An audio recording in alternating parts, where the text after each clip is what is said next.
Orasyo Imperata para sa COVID-2019. Ama, kami sa iyo sa aming pangangailangan upang hilingin kami ay ipag-adya mo sa sakit na dulot ng COVID-2019 na kumitil ng maraming buhay at patuloy na kumakalat sa iba't ibang bayan at bansa. Hinihiling namin ang iyong biyaya sa lahat ng mga nag-aaral ng uri at pinagmulan ng salot na ito.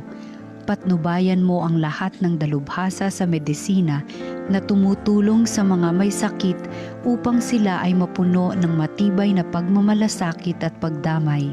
Ipinapanalangin namin ang mga pamahalaan na naghahanap ng lunas at kagalingan para sa mga pinahihirapan ng sakit dulot ng salot na ito. Ipinagkakatiwala namin sa iyo ang lahat ng nagdurusa dahil sa sakit na ito. Pagalingin mo sila at bigyan ng mabuting kalusugan. Pukawin mo ang aming kalooban upang maging handa kaming tulungan ang mga may sakit at nangangailangan. Hinihiling namin ito sa pamamagitan ni Jesucristong anak mo na nabubuhay at naghaharing kasama mo at ng Espiritu Santo, iisang Diyos, magpasawalang hanggan. Amen. Mahal na Birhen, mapag-ampon sa mga Kristiyano, ipanalangin mo kami. San Rafael ang Arkanghel, ipanalangin mo kami. San Roque, ipanalangin mo kami. San Lorenzo Ruiz, ipanalangin mo kami. San Pedro Calungsod, ipanalangin mo kami.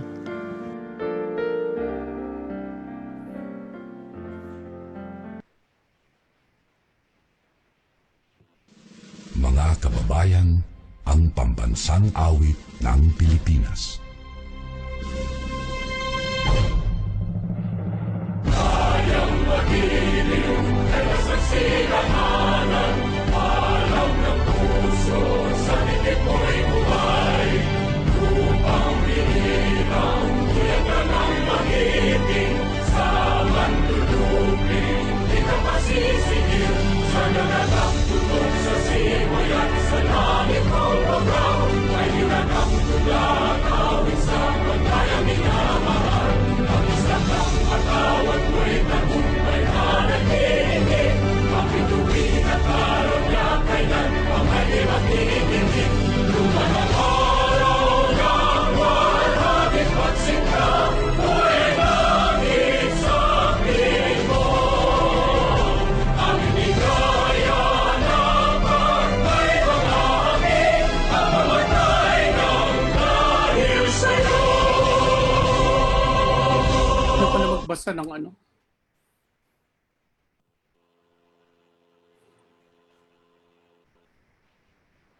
Before we start our webinar, here are some reminders and guidelines for our virtual participants. First, please observe proper webinar and video conferencing etiquette. In addition, please change your settings to speaker view. Also, you may post your questions through the link shown in your screen. Alternatively, you can also post your questions through the chat box in your Zoom console. Lastly, details on how to get your e-certificates will be flashed at the end of this webinar. We expect your adherence to these guidelines. Thank you very much.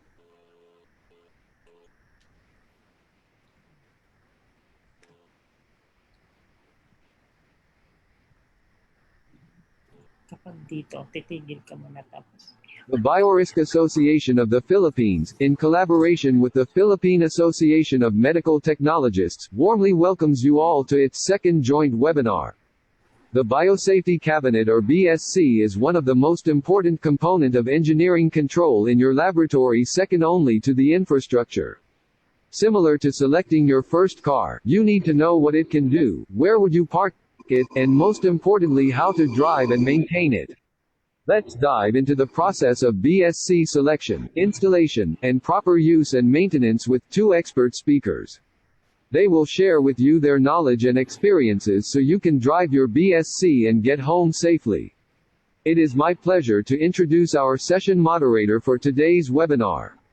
Ladies and gentlemen, friends and colleagues, Ms. Michaela Sa-Yo, BRAP Assistant Treasurer.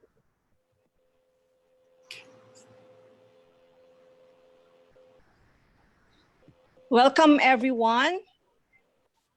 Thank you for joining us for tonight's webinar. I'm Micaela Sayo, Assistant Treasurer of BRAP and the past President of PAMET Bulacan. And I will be the moderator for tonight, the second BRAP-PAMET webinar series made possible by PAMET's e-learning and BRAP distance learning machineries. To officially open this webinar, let's have a warm welcome to the President of BRAP, Dr. Miguel Martin N. Moreno II.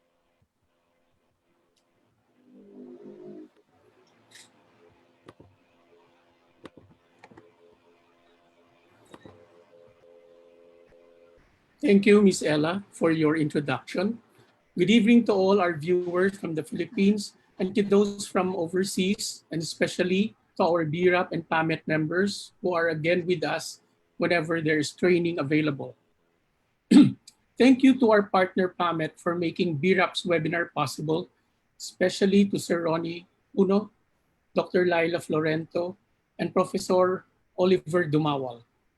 The BRAP-PAMET webinar series brings to you once again a timely topic on our best engineering control we all have, the Biological Safety Cabinet or the Biosafety Cabinet, which, as the WHO defines and describes it as a controlled personal contained environment designed to protect the operator, the laboratory environment, and the work materials from exposure to infectious aerosols and splashes that may be generated when manipulating materials containing infectious agents, such as primary cultures, stocks, and diagnostic specimens.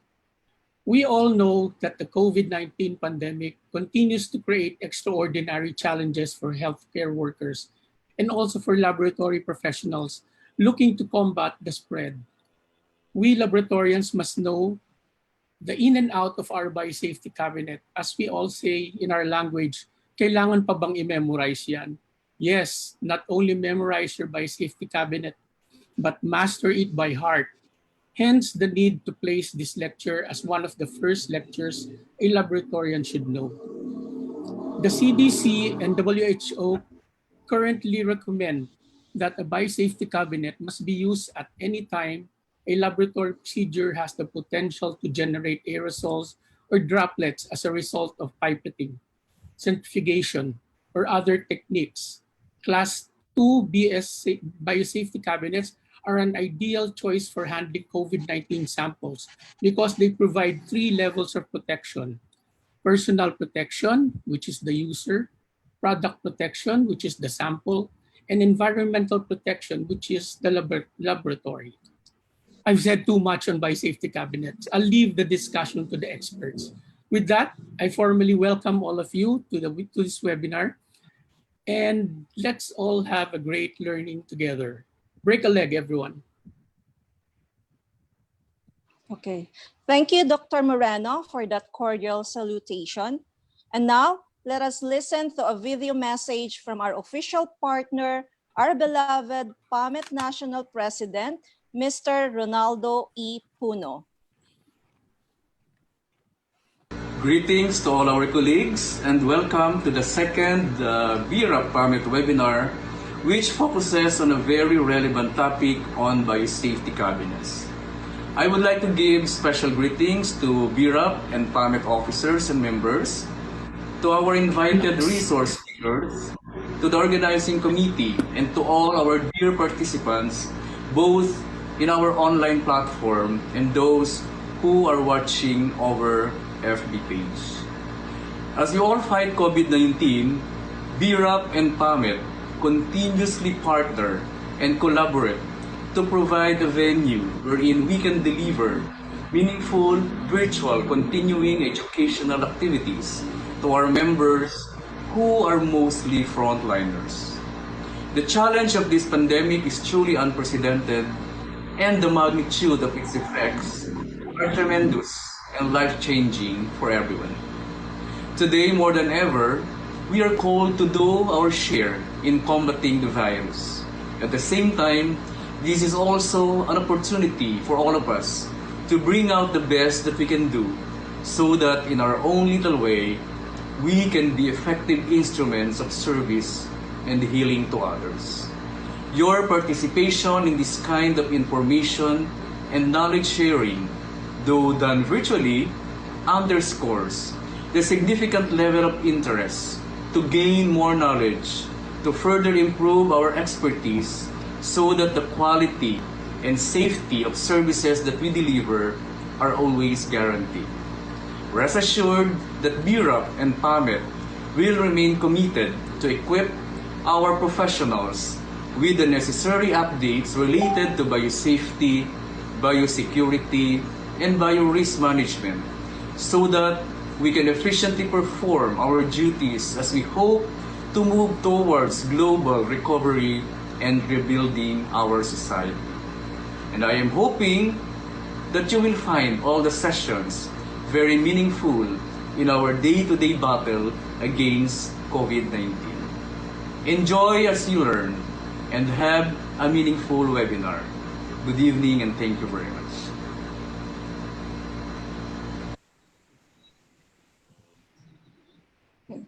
Thank you, Sir Ronnie, for that remarkable message. Tonight, we are favored to have two young and energetic experts in the topic of biological safety cabinets or biosafety cabinets who will be properly introduced before the lectures. BSC is one of the most important component of engineering control in the laboratory, second to the infrastructure. Let's dive into the process of BSC selection, installation, and proper use and maintenance with these two expert speakers, by which they will share their knowledge and experiences as you can operate your BSC and get home safely. Just a little reminder before we get started, if you have any questions during the presentation, please type them into the Zoom message area and I will bring them up after both presentations during the question and answer portion at the end of the second speaker. Without further ado, let me introduce our first speaker. Our first speaker is the head of the Laboratory Operational Unit of the Research Institute for Tropical Medicines Laboratory Research Division. He is a medical technologist by profession and received his degree from the University of Santo Tomas and had his master in public health from the Institute of Community and Family Health Incorporated. He started his career in RITM as a project staff during or working on rotavirus. Majority of his career was spent working under the microbiology department and the special pathogens laboratory where he dealt with high consequence pathogens, extrapulmonary TB, suspected cases of Bacillus anthracis, highly pathogenic avian influenza, and Henipavirus, to name a few. He also learned or earned a professional certification in biorisk management status granted by the International Federation of Biosafety Association in Ottawa, Ontario, Canada.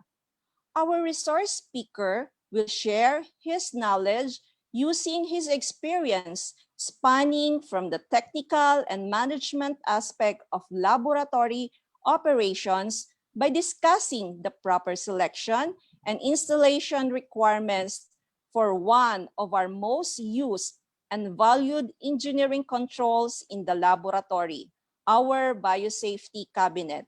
My dear colleagues and friends, join me in welcoming our first speaker tonight, Mr. Edson Michael Mangubat Simon.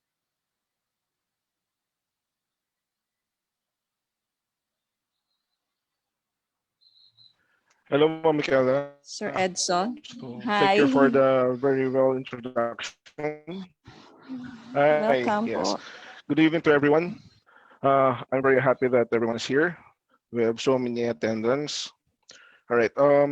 So let's start with the presentation. All right, the title of my presentation is the proper selection and installation of the BSE.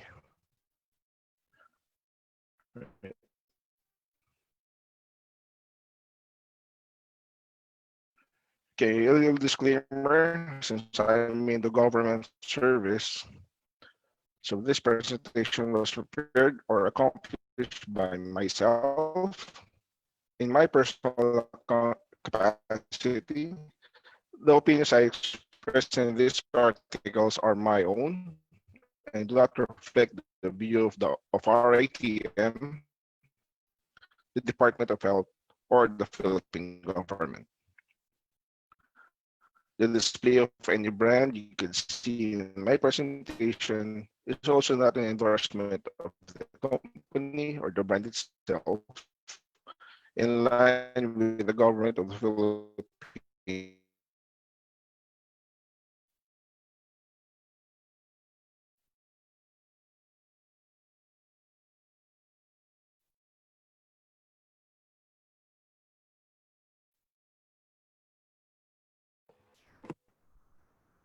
Sir Edison, can you check your audio, please?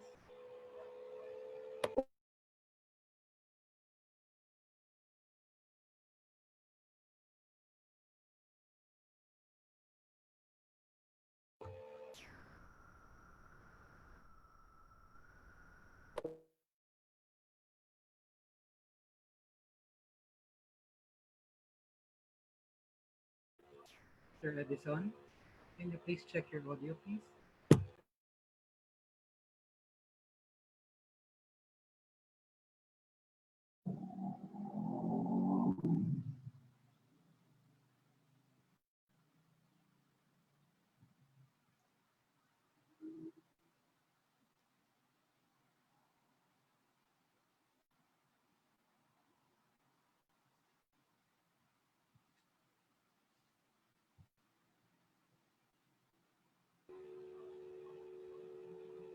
Please stand by while we fix the connectivity issue with our speaker. Thank you very much.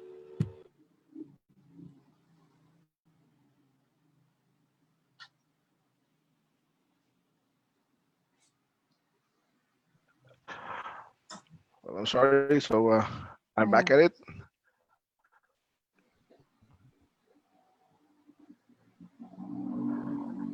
Hello, so can Yes? everyone see me all right? Can Yeah, everyone hear me? your audio is better All right, now. very good. Thank you. Yes, yes. All right, so I'll start again. So we have three questions to guide us. One, the first thing that we need to know is what is your biosafety cabinet or what is your hood? The second one is how to select a hood. And the third one is where to place it.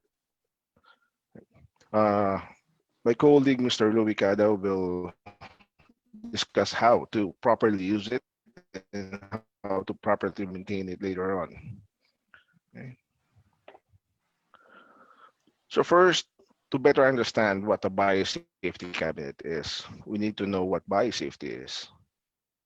So biosafety is the application of knowledge, techniques, and equipment to prevent personal, laboratory, and environmental exposure to potentially infectious agents or biohazards. Biosafety defines the containment conditions under which infectious agents can be safely manipulated. So that's very long. Basically, it means just keeping the bad bugs in. We don't want them outside in the environment, contaminating people, infecting people, contaminating the environment. Sir Edson? Sir Edson?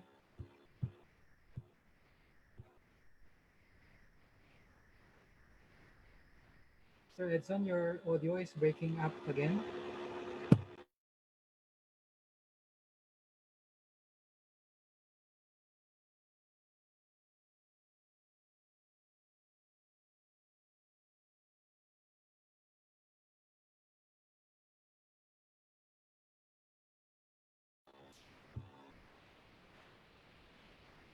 Please stand by again while we fix connectivity issues with our speaker. Thank you very much.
All right.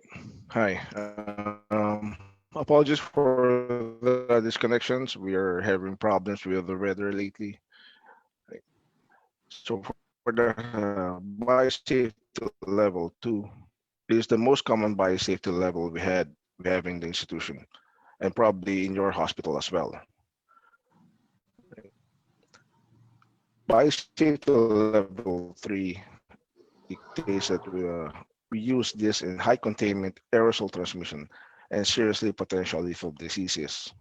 This includes indigenous or exotic agents that present a potential for aerosol transmission in agents causing serious or potentially lethal diseases. In our ITM, in the Philippines, I think we have only 3 biosafety level 3 facilities, basically because they are very expensive to maintain. They're, if you can imagine, high containment facilities when you have all the negative pressure rooms, then you have to shower in and out. And most probably, we have lesser biosafety level forests in the world. I was lucky enough to be able to enter the Australian Animal Health Laboratory in Geelong, Australia. I think that was way back in 2015. That is one of the first BSL-4 laboratories in the world. Was built up, built I think in 1972, way back in 1972, and they are still functioning and they're still working fine. That is where they culture their henipaviruses.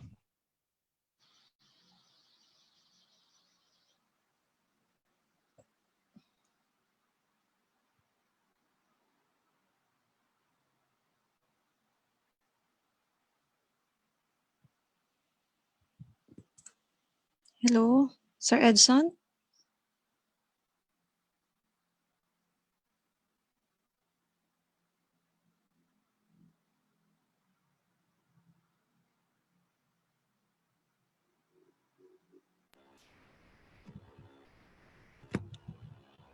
Hello?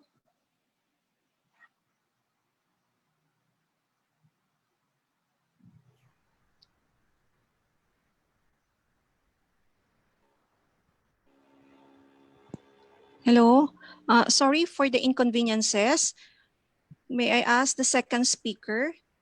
Sir Louis, are you okay? Okay.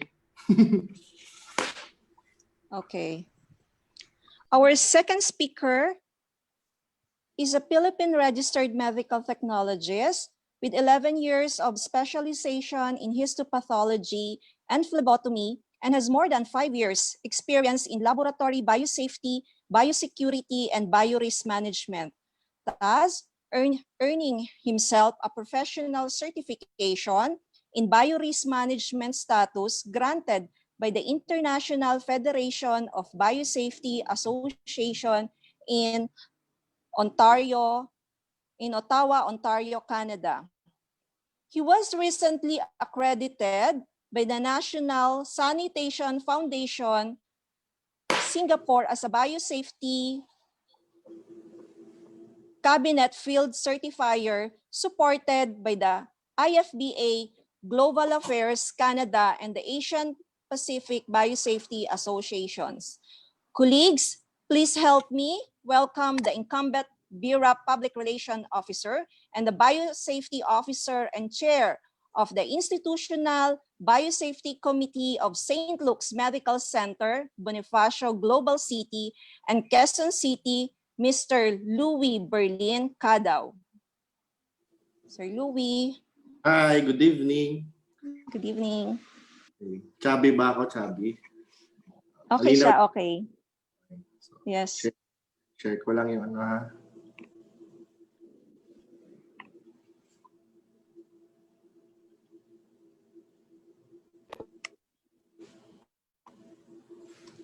Okay, good evening. I'm clear naman, no? Clear. Yeah, Sir Louis. Yeah, clear. Yes, Louis. Sir Louis.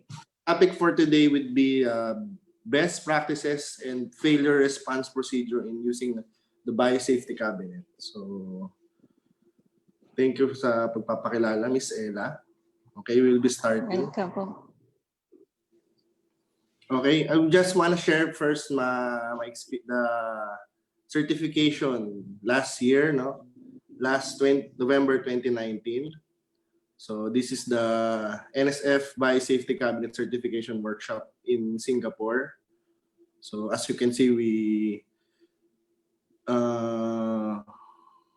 do the BSc, all parts of the BSc inunti-unti namin, ganun. So if you want to see me, here's me in the picture. Okay, so for starters, I want to share first the biological risk laboratory acquired infection, a reality that cannot be ignored in reality biotechnology. This is published way back in April 2015. According to this, outbreaks have been mainly associated from improperly used biological safety cabinet. So that's why we are discussing the proper use of biosafety cabinets. So it's always been associated with outbreaks. So what's the objective for the topic today? So first, it's a preparatory steps to take measure that work will be done safely on the BSc and the BSc is functioning correctly. Second, best practices on safe usage of while working in the BSc. Third, provides guidance on the loss of cabinet power. For example, there's a brownout or there's a technical loss of power in your BSc and other emergency. Okay, let's start. Topic 1, preparatory steps. Prior to working with infectious material inside the BSc, there are a few important steps to take to make sure that work will be done safely and the cabinet is functioning correctly, including maintenance, disinfection, and organizational workflow.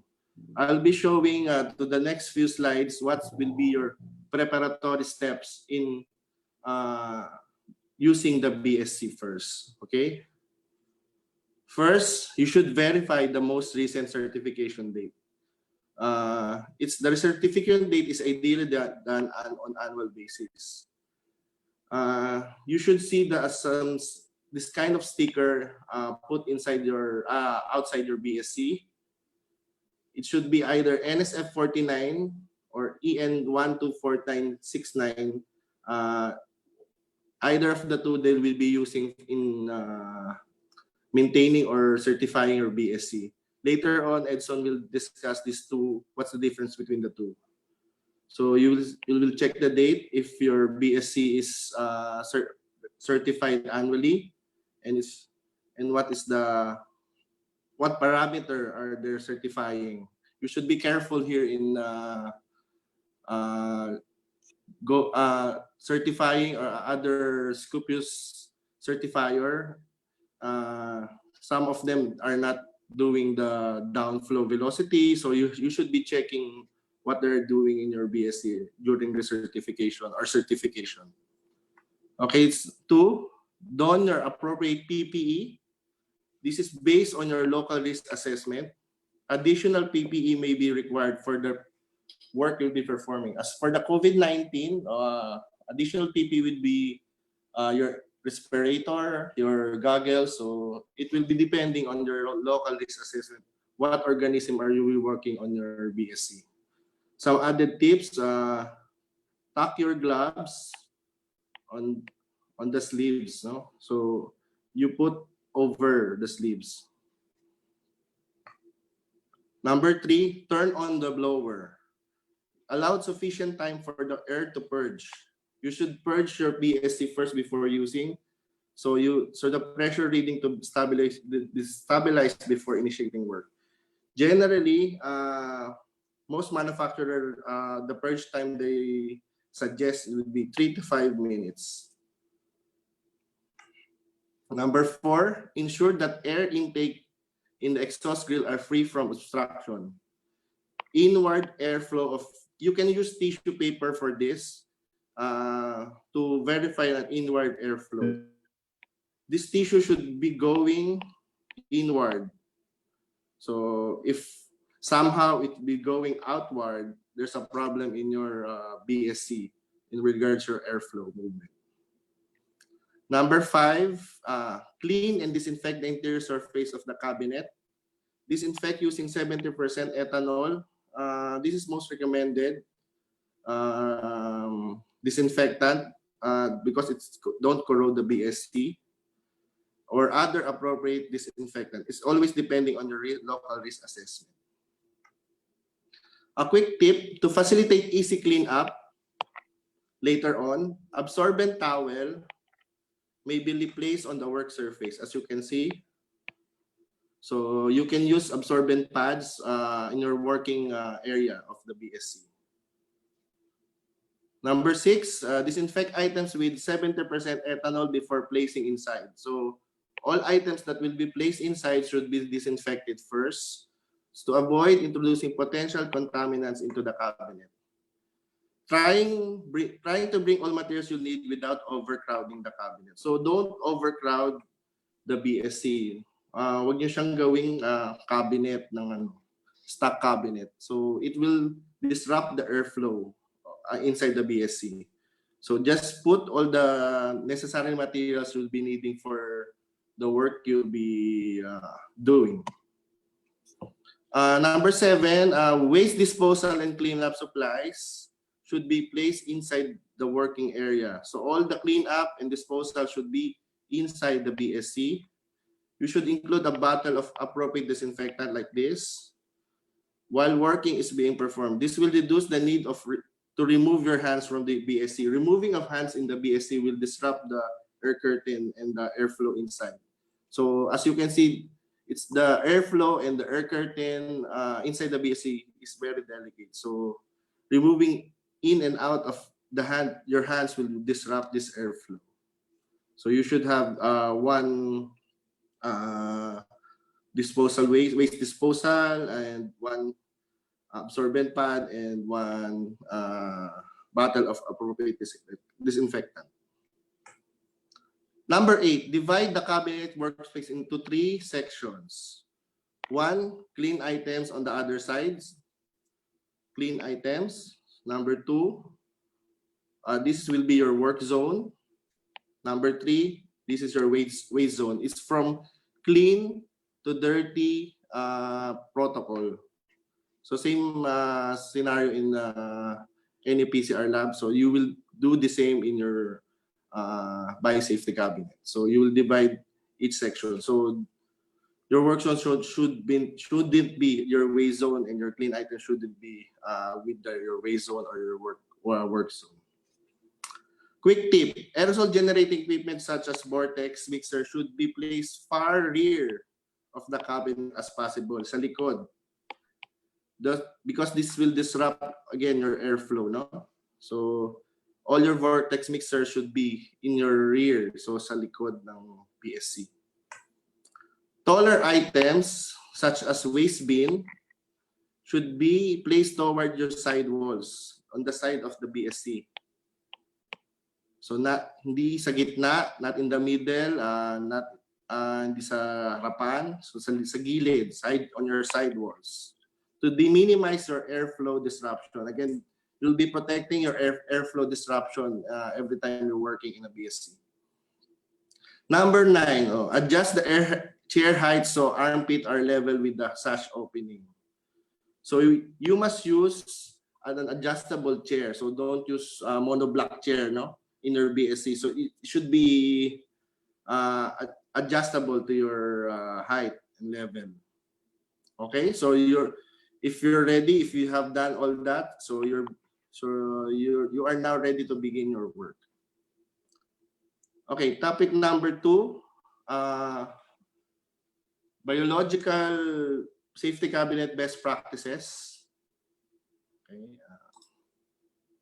Okay, it's always important to follow best practices while working in a BSC to help maintain adequate airflow within the cabinet, leading to prevention of exposure and release of pathogens.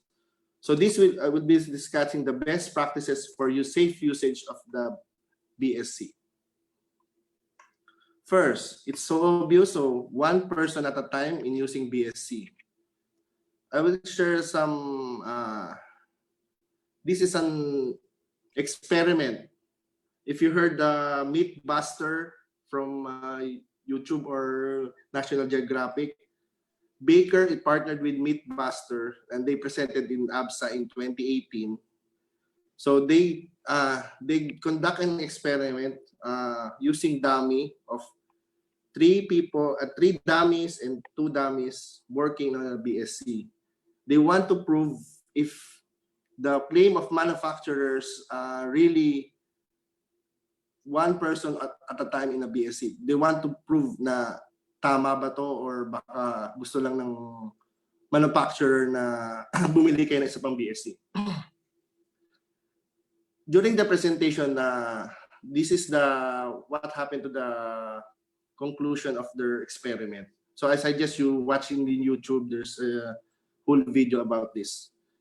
According to the experiment, to guarantee full containment, do not use more than 1 person at a time. There will be cross-contamination will occur and personal protection will be lost at 12 sash.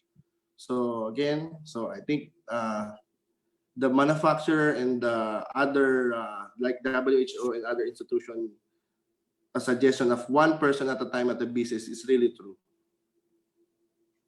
Number 2, work towards the back and do not rest elbows on the grill surface. No, so there's a space.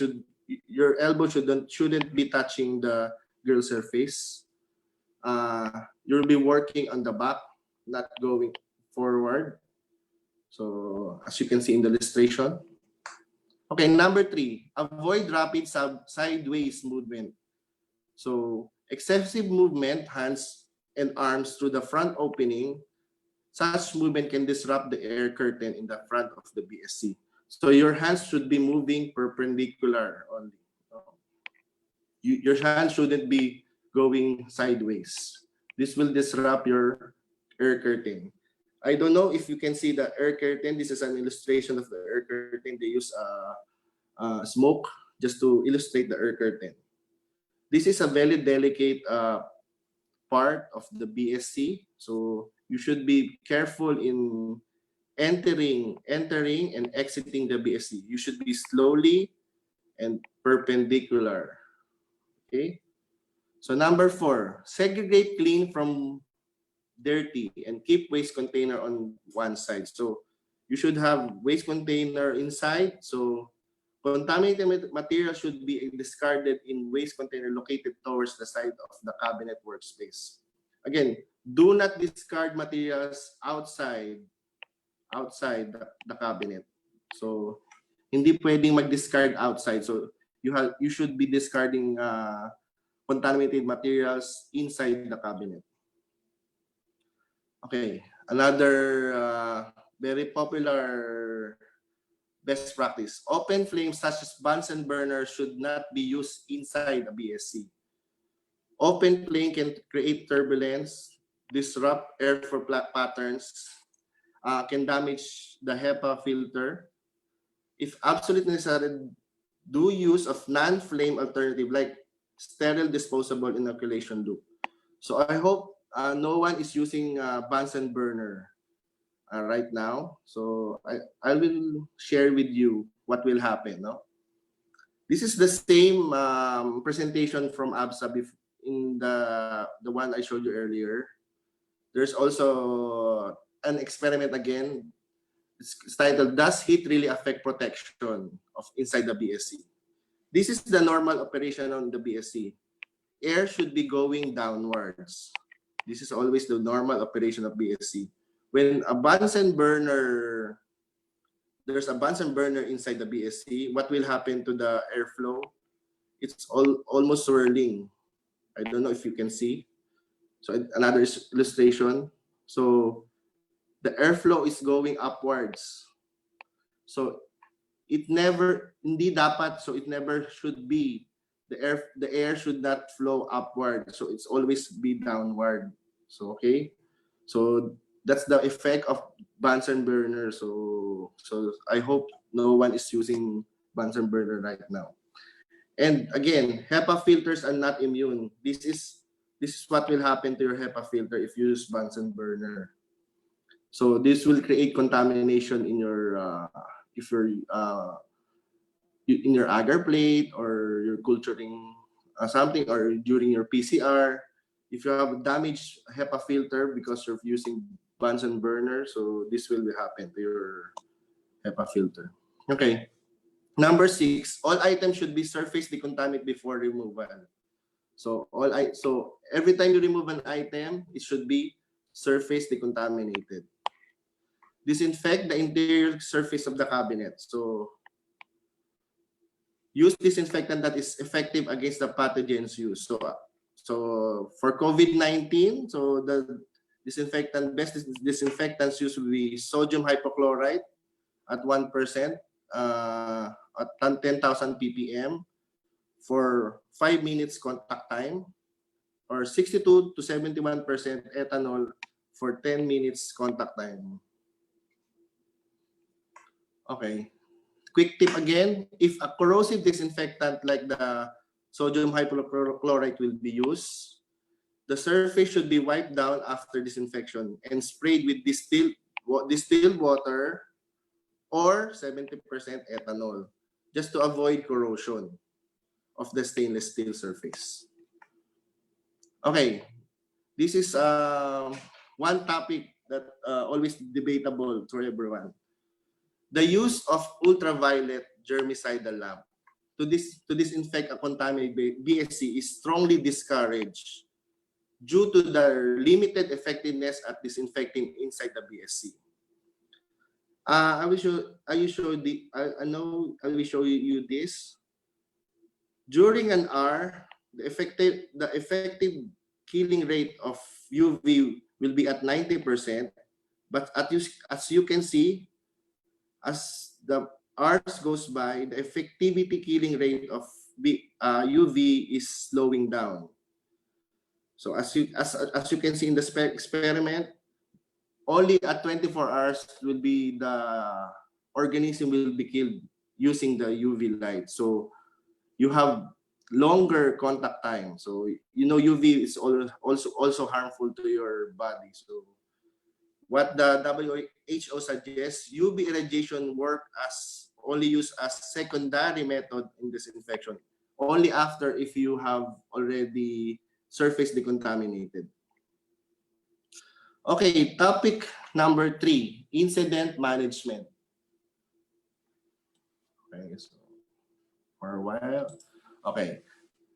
This procedure is intended to describe the steps which you should be taken to protect workers' safety in the event of biological safety cabinet failure. Just in case there's a failure in your cabinet, what step will you take?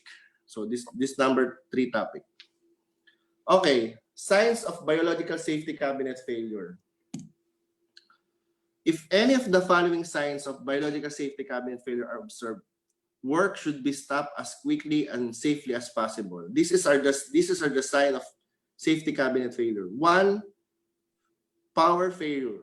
Power failure. Lights within the cabinet will go out and the blower motor will stop. No airflow. So if you can't feel the downward airflow in the cabinet, alarm sounding or visible on the cabinet. Most modern biological cabinets are commonly equipped with audible visual sounds. Unusual noise. If unusual noises are squeaking, squealing, or loud humming, knocking, buzzing occur, they could indicate failure or imminent failure of cabinet mechanical and control systems. Unusual smell. Unusual smell such as ozone or smoke could indicate fire within the cabinet.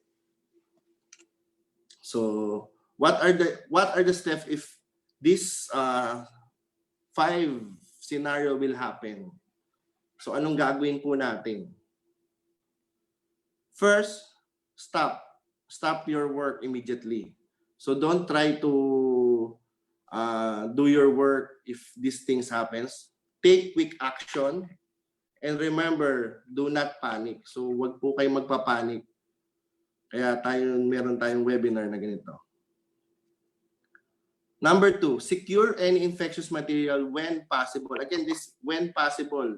Secure any infectious material by securing cap tubes like this one, covering plates, closing open bottles.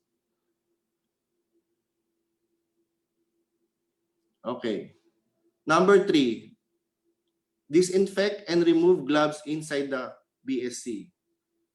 All gloves that have been used should be disinfected and be discarded and be removed inside the BSC. After that, close the sash. Immediately right after, leave the area until the power goes back on and until the issue has been resolved.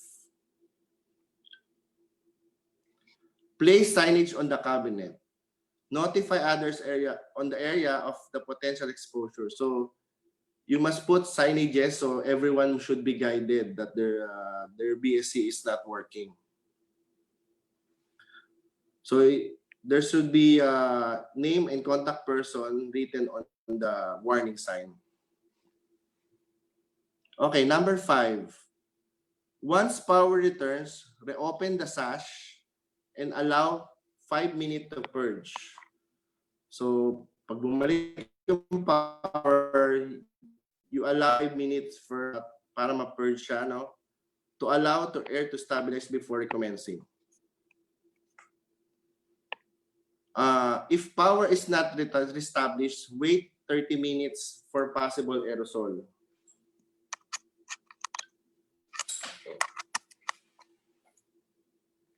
To settle.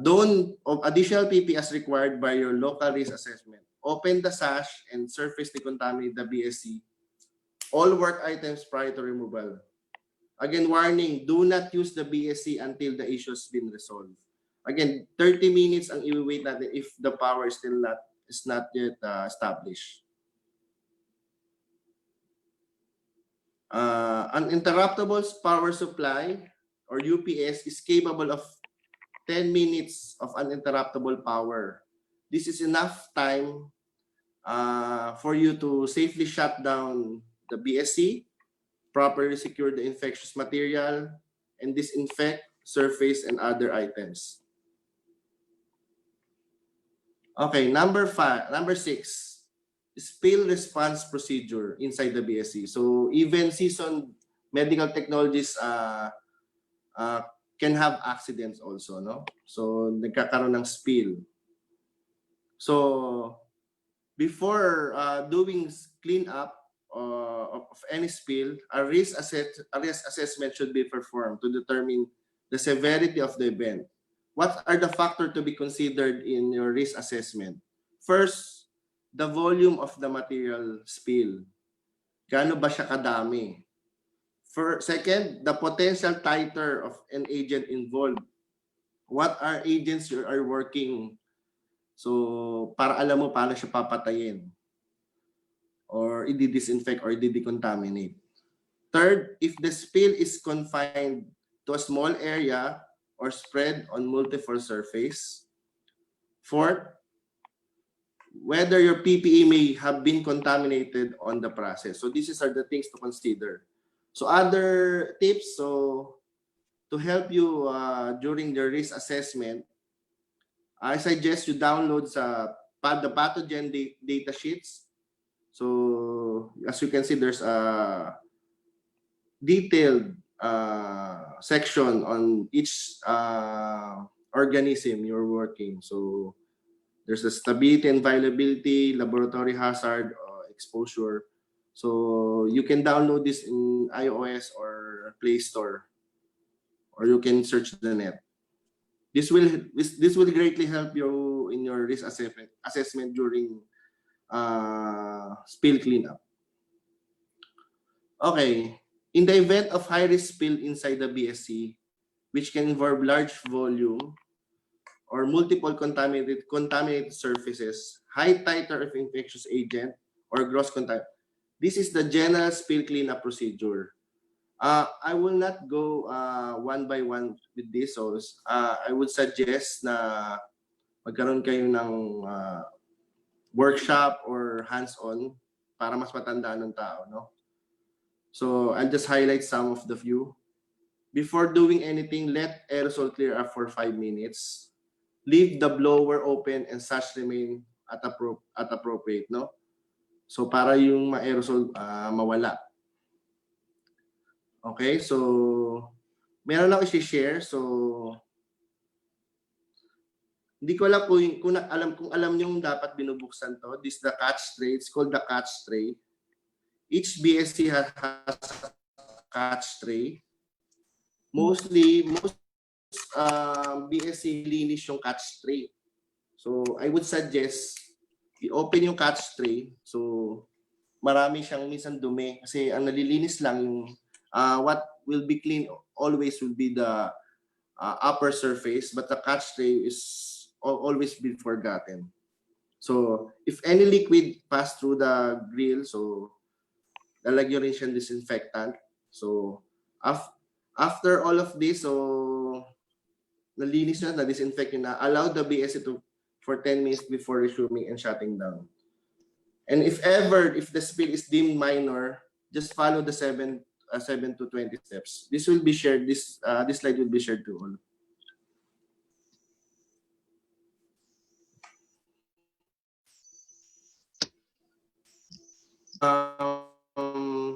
I'm sharing the latest spill inside the BSC.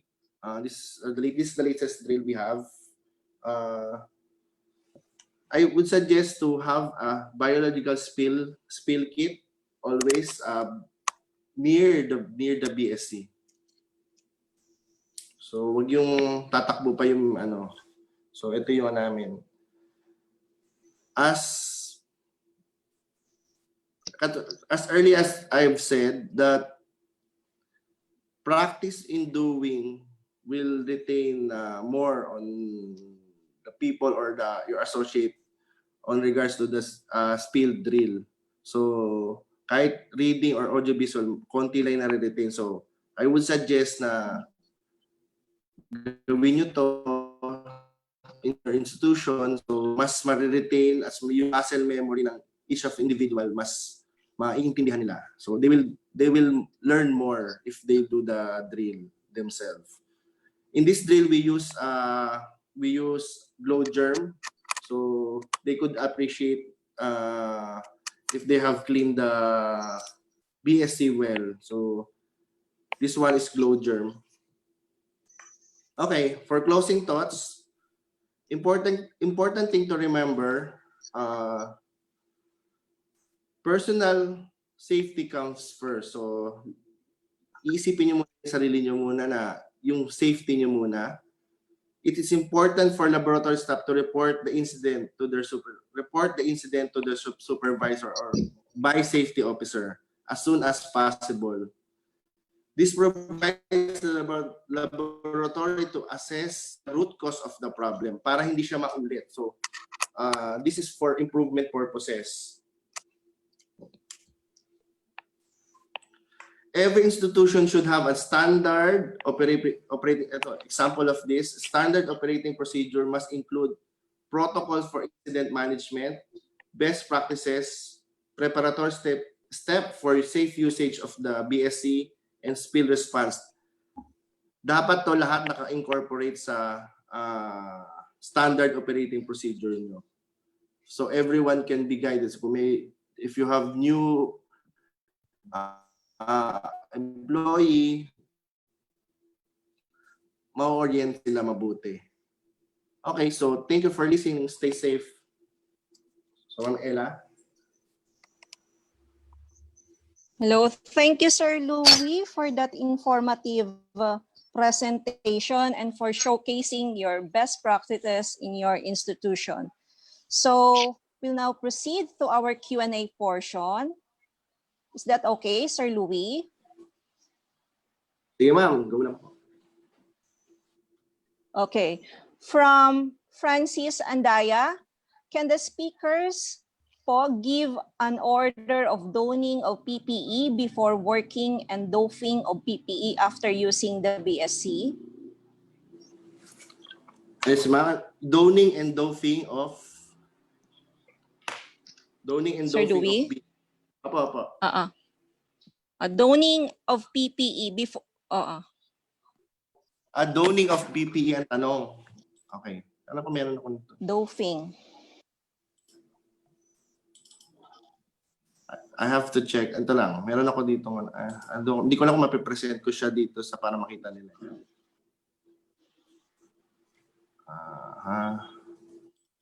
So try kong i-kunan dito sa computer para makita. Kung wala, i-dictate ko na lang. For a while. Okay. Hindi siya na-save. Okay, anyway, donning of PPE would be gown. Second would be your mask or respirator. Sorry, wala dito sa laptop ko. So 3 would be the goggles or the face shield. 4th would be the gloves. For the doffing, still the same. So kung ano yung nahuli. So gloves would be the first for the doffing. Goggles or face shield would be the second. Third would be the gown. Then the fourth would be the mask. Then before donning and then after doffing, you should clean your hands. So the key with doffing is practice, especially so not touching yung maduming part ng PPE. So dun kasi medyo delikado eh. So I would suggest body system in doffing and donning and practice in doffing. Pagtanggal. Ayun. So I hope nasagot ko yung tanong. Yeah, Sir Louis. Okay, another question from Mr. Brian Sinkinya. Sir, in the absence of 70% ethanol as a disinfectant, can I use isopropyl alcohol? For the COVID-19, I believe ethanol would be the best. I have to check for the isopropyl alcohol. I believe isopropyl have higher volatility rates, so I don't know if you can achieve the 10 minutes contact time. Actually, if you can read the WHO or CDC, the suggestion would be always 60 to 85%, but the recommended will be always the 70%. Why is it? 70% would be the ideal because it's lesser volatility but higher effectivity rate on killing the virus. So I hope I have answered that. Okay. Then another question. Is it advisable to use a spray inside the BSC? Will it not affect the airflow? For cleaning, as you can see in my presentation, there will be two or three scenarios that you'll be using spraying. So one would be after you discard the material or you alisin nyo na yung material. So even if you have this disrupt the airflow, you have already finished what you're working. Second, you're cleaning the inside the BSC. So apparently, don't worry. That's why there's always a purge time. The purge time will be stabilizing the airflow. It will really stabilize. Like I said, it's around 3 to 5 minutes depending on the manufacturer. During the 3 to 5 minute mark, if your BEC is working normally and fine, it will go. Your normal flow will go back to normal. I hope, if that makes sense. And then a follow-up question: if cleaning the catch tray, should be the BSC be working or it should be shut down? It should be working. You need the what do you call this? The airflow. You need the dito yung parang pinaka-vacuum niya. So parang hinihigop niya yung mismong aerosol kung meron man. So kailangan mo yung nakabukas. Okay. Kailangan mo yung nakabukas. So there are different types of BSC. There are BSC na walang drain pan sa baba. So you have tutuyuin nyo yung mismong catch basin. So katulad ng ESCO na bago. Pero meron naman mga nagamit ko na BSC, meron siyang parang drain. So pwede mo siyang basain or hugasan. So i-drain mo sa ilalim. So you have to look sa itsura ng BSC nyo. Follow up again. How many times do we clean up our catch tray? Is it every 2 weeks, monthly? Is there any recommendation for that? To be honest, wala akong nakitang ganong kadalas, pero at least once a week, which should be fine. Okay. Ang pinakamalaking tanong kung nalilinis ba, actually, nung I would be honest, meron ako minsan na-check. Nako, ang linis nung the mismong working area is so clean. When inangat ko yung catch tray, punong-puno ng basura. Hindi siya, kasi talagang basura, may papel, ganun. So, dapat siguro natatanong nyo, nalilinis ba talaga? Or yun mas magandang tanong eh. So, 1 week would be fine naman. 1 week would be fine. Wala ko nakita. Okay, once a week. Once a week. So, mas mahalaga malinis siya. Okay. Another one, sir. Who is the best certifier for your BSc? Is the seller of your BSc a good certifier? Actually, magandang tanong yan, no?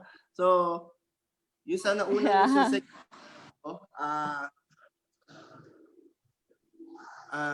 nakita nyo, kaya ginawa ng IFBA yung certifying. They want to increase field certifier. Actually, hindi lang sa Philippines, in the whole Asia Pacific. Because currently, ito yung scenario, no? Marami nagsa-certify pero wala silang regulatory body na hindi mo alam kung tama ba yung pinagse-certify nila. Yes. Ito lang tip ko, no? Pag tumagal lang 2 oras lang yung pag-certify sa inyo, niloloko lang kayo. I mean, you don't quote, makukot niya ako, pero hindi dapat ganun kabilis yung pag-certify.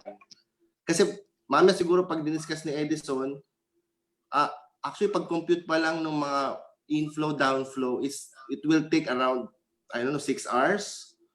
Kasi may mga grid pa yan eh. So, kung ang nag-certify sa inyo, naglinis lang, tapos 2 oras lang, tapos, ma'am, okay na po, palitan natin yung HEPA filter. So, ewan ko, baka hindi. So, wala kung yun. So, ito yung aim nung certifying, NSF certifying, field certifier na sponsor na IFBA. Para maayos natin yung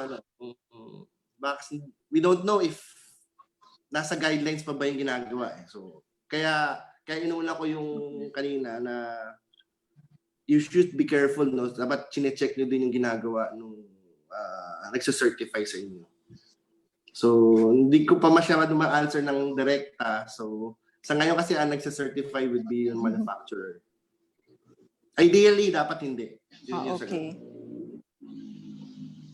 Ideally, so you're one of them, sir?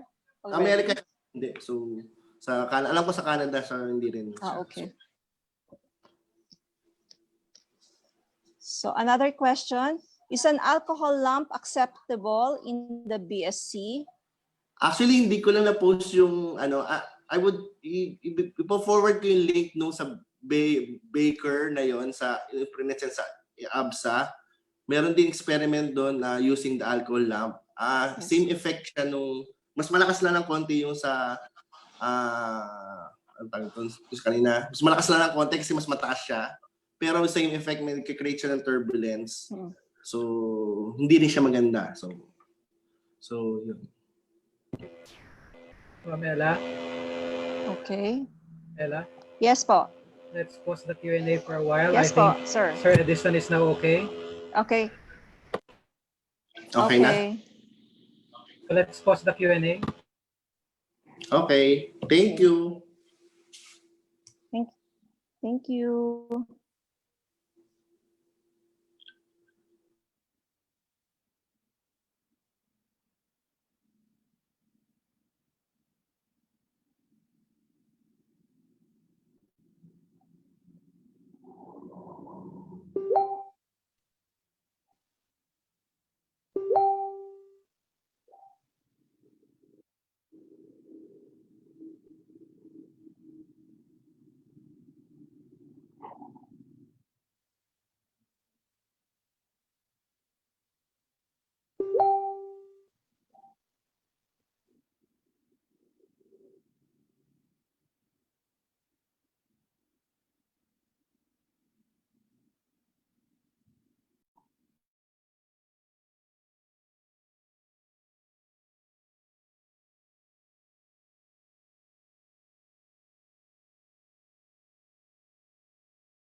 Sir Edson says he's on mute.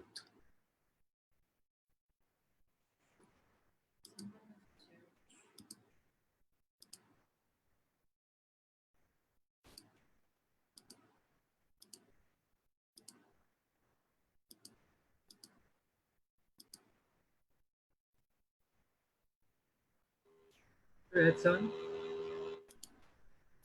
You can Hi. unmute yourself now. Yes, hi. Good evening.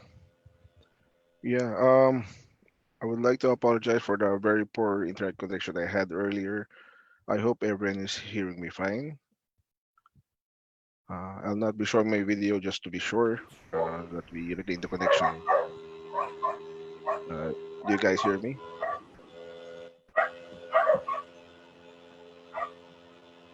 Go ahead.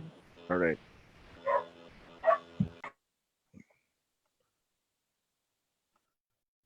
All right, so we'll start again with the presentation.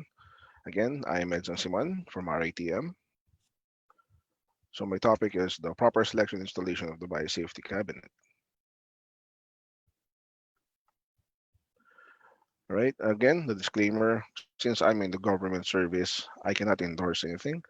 And the presentation and the contents of the presentation are of my own thoughts and not of RITM, DOH, or the Philippine government. Again, our objectives: to discuss what a BS is and how it works, to identify the different types of biosafety cabinets, and to understand the different factors to consider when selecting the right BSE for your hospital, institution, or laboratory. Again, our three questions. First, we need to know what a hood is before we be able to select the proper hood for you, and to know where to place and how to use it. And I guess Mr. Louis Cadao has been gracious enough to tell you about the ins and outs of using your biosafety cabinet.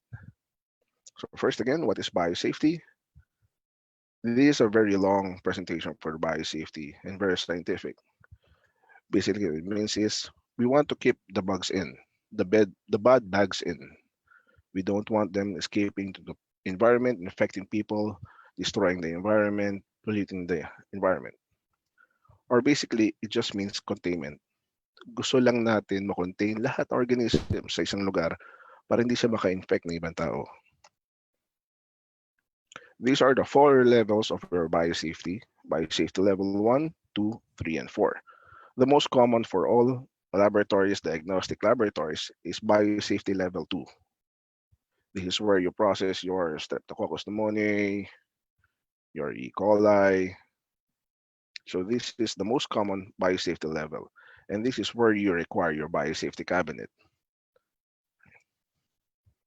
Again, what is a biosafety cabinet? We've been talking about biosafety cabinet. Sir Louis has discussed the ins out of handling, use, and maintenance. And by the way, I would like to highlight again the spill basin that Mr. Louis said. That is the most neglected part of your biosafety cabinet. Okay, what is a hood? WHO Laboratory Biosafety Manual, third edition, which is a very old edition. I think this one was published in 2004. I think they're coming up with the fourth edition. So this is a very scientific and very long explanation. But I like the Centers for Disease Control and Prevention definition. A biological safety cabinet is the primary means of containment. Primary means of containment to develop for working safely with infectious microorganisms. Right. So this is an illustration. If I told you this is a biosafety cabinet, would you believe me? If I told you this is a chemical fume hood, would you believe me? If I told you this is a laminar flow hood, would you believe me? Or the most common one, uh, if I told you that this is a PCR hood, would you believe me? So if you go to your laboratories, you look at this type of equipment, you might mistake one for the other. But we need to know what are the differences. So the biosafety cabinet is used for infectious biological agents. This is not meant for your reagent preparations. You have a different cabinet for that one. So the biosafety cabinet protects the user, the environment, and the material handling. It protects the user because it keeps the organisms inside, same with the environment. And how does it protect the material? It provides clean air within the chamber of the cabinet, the work area of the cabinet.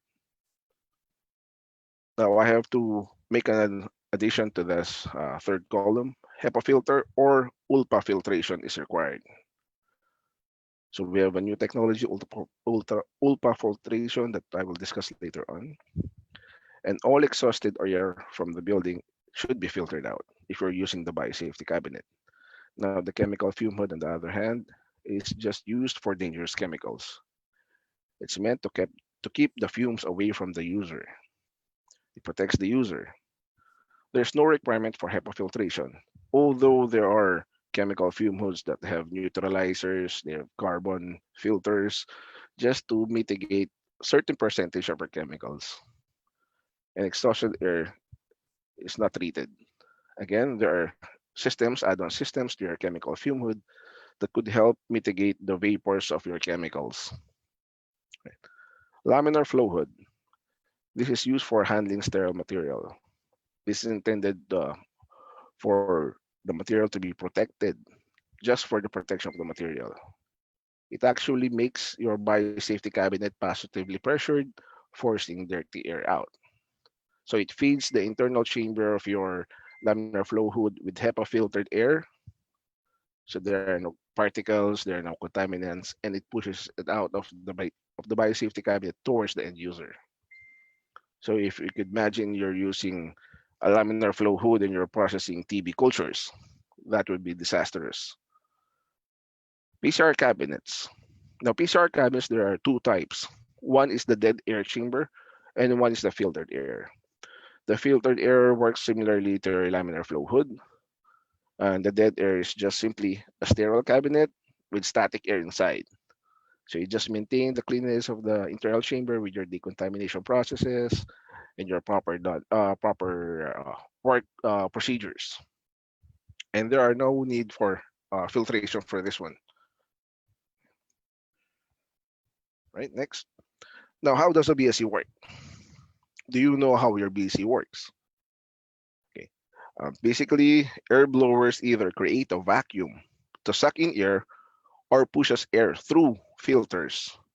Again, the filters may be HEPA filter or OPA filter that traps particles carrying pathogens of a certain size, letting clean air pass through, which creates your quote-unquote air curtain that prevents the pathogens from escaping your cabinet, and clean air within the cabinet to prevent cross-contaminations.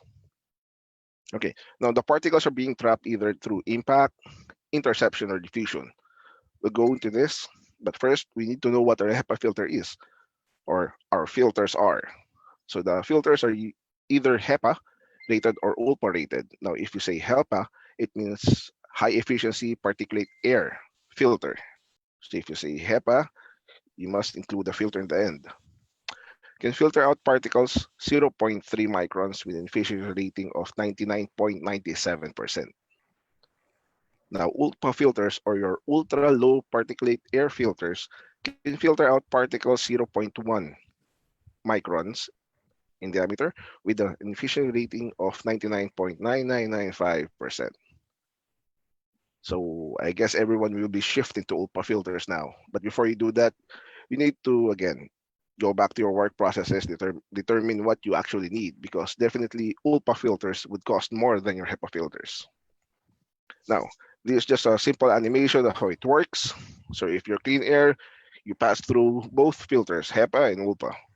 Now, if you're a particle that is lesser than 0.3 microns but greater than 0.12 microns, you get stuck in your HEPA filters.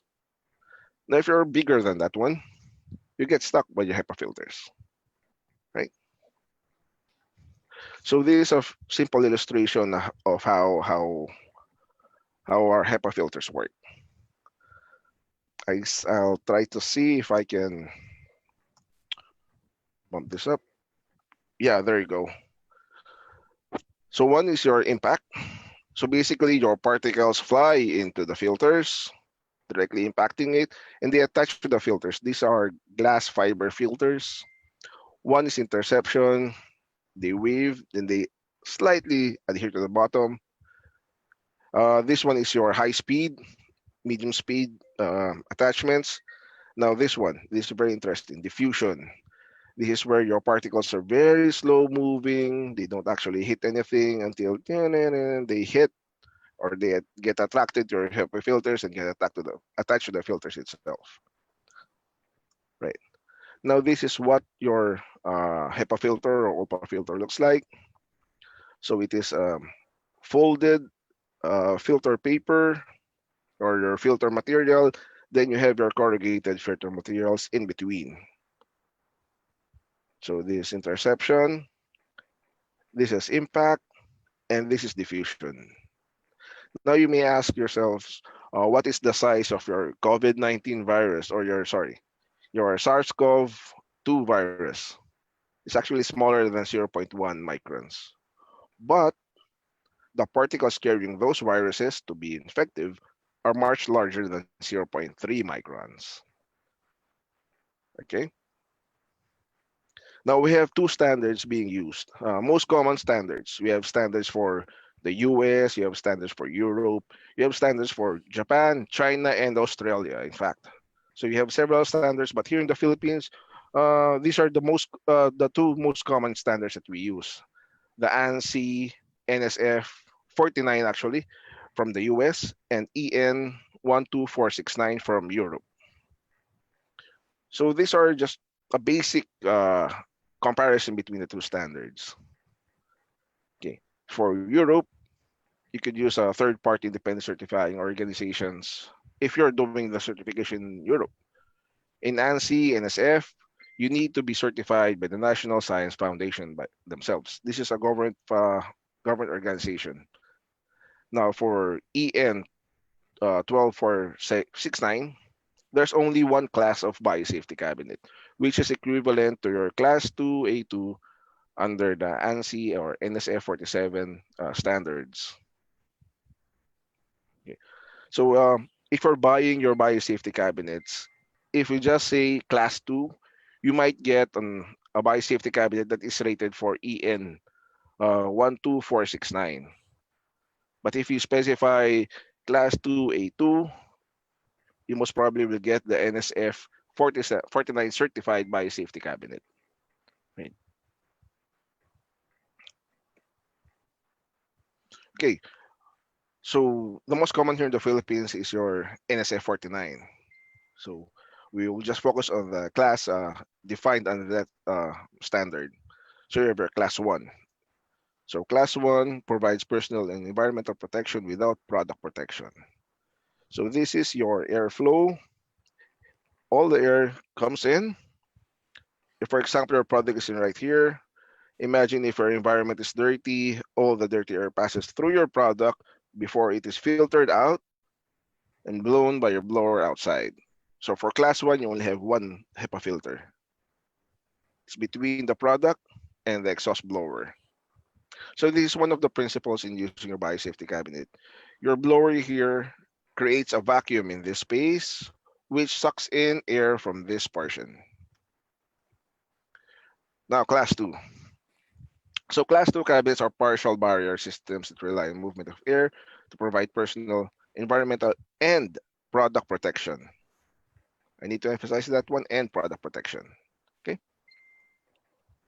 Class 2 cabinets are designed for work involving microorganisms assigned to biosafety 1 up to 4. Again, this should not be used as a standalone biosafety measure. It should be used in tandem with different engineering, admin, work practices, and PPE. So you could use your class 2 for biosafety level 4.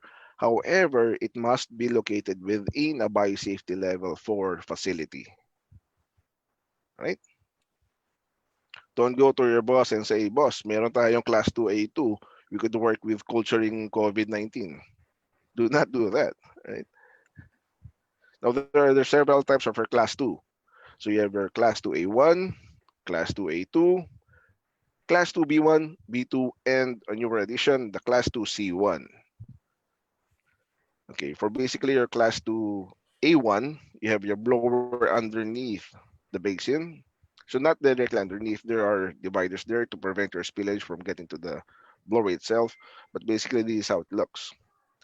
So your room air goes in.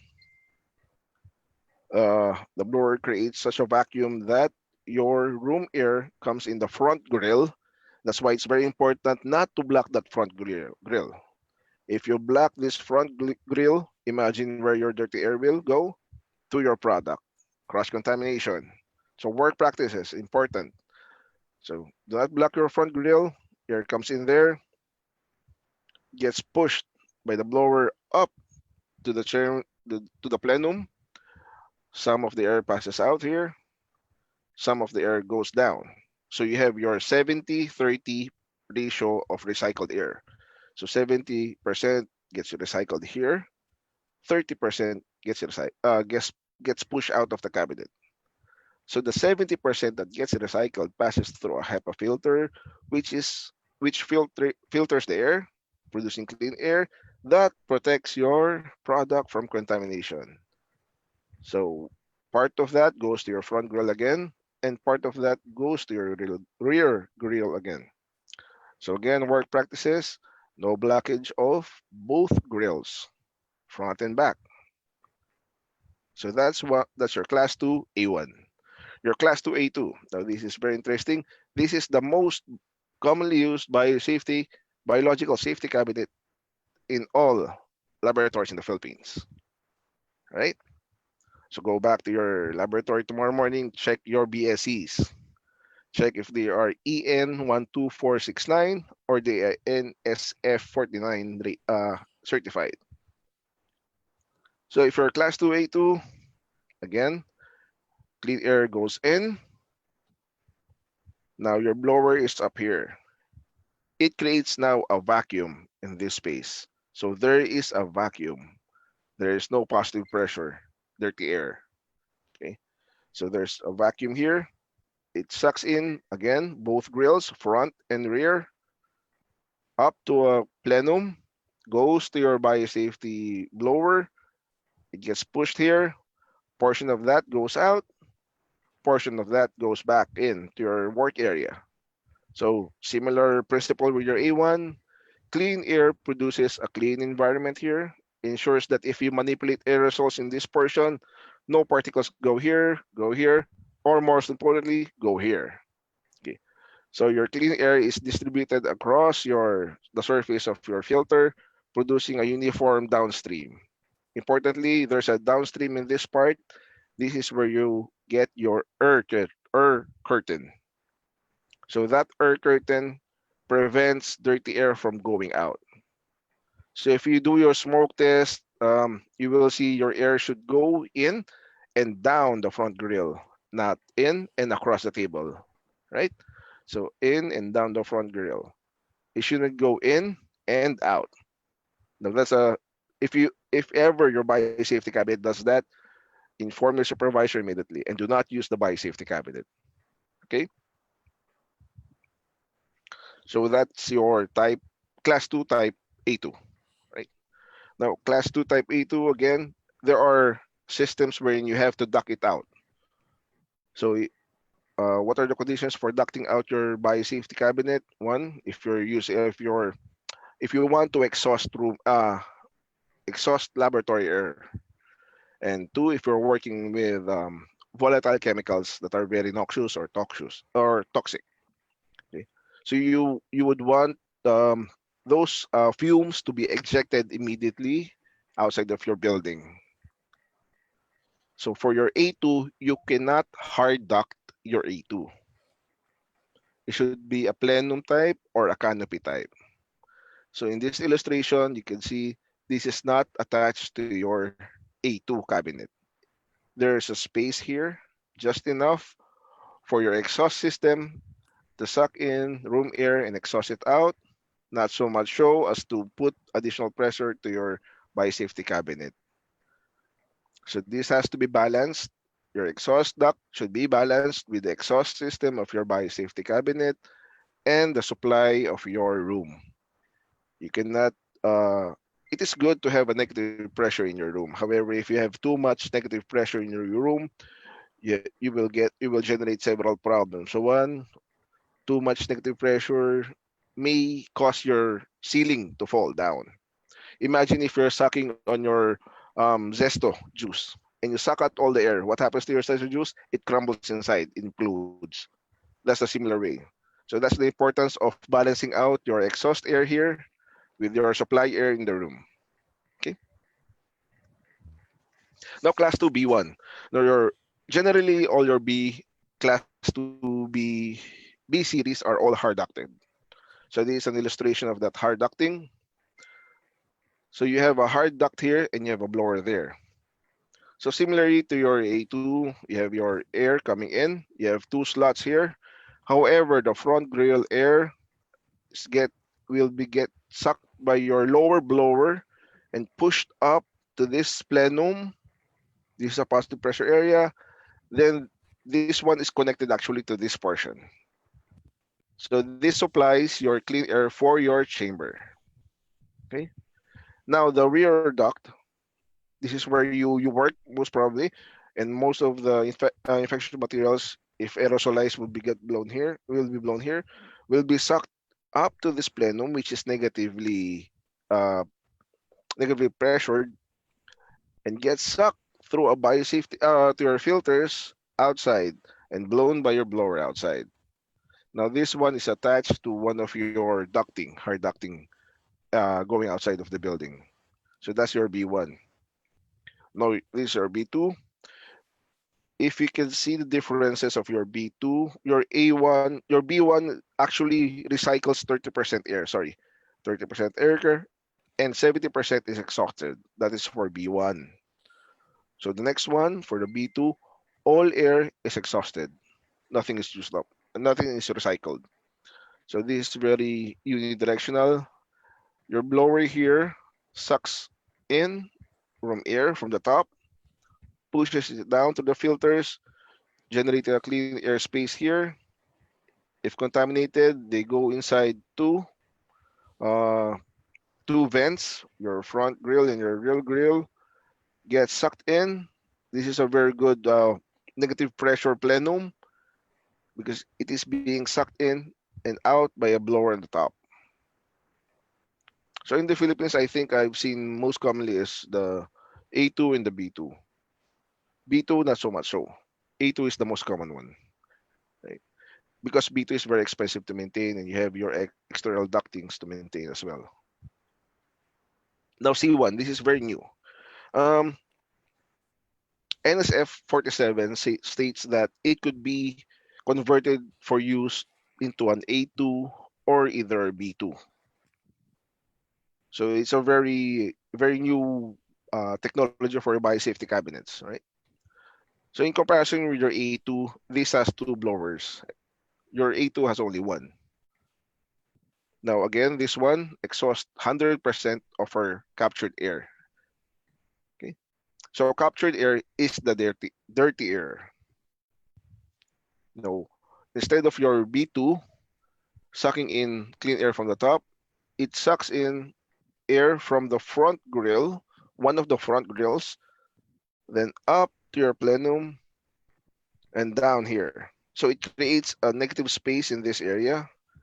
And again, this blower creates another negative space here. So negative spaces, negative pressure spaces are very good to ensure that they are containment. You do not want positive pressure areas in your biosafety cabinet, because if you have positively pressured, imagine blowing into your Zesto juice again. If there are holes, where does the content go? Outside. So we don't want any positive pressure within this area or surrounding this area. We would want everything as negatively pressured as possible. So here, because it's being sucked, it's negative pressure. Here, it's being sucked, it's negative pressure as well. Okay. Now this is the interesting part. You can hard duct it, or you can thimble duct it or canopy duct it. So that's why they say it's very versatile. You could use it for either one. Right? Now class 3. Class 3, this is a very expensive and very hard to maintain system. The entire system is sealed. There's a leak test to ensure that nothing escapes the chamber within this parameter. Right? So this is a 100% exhausted system.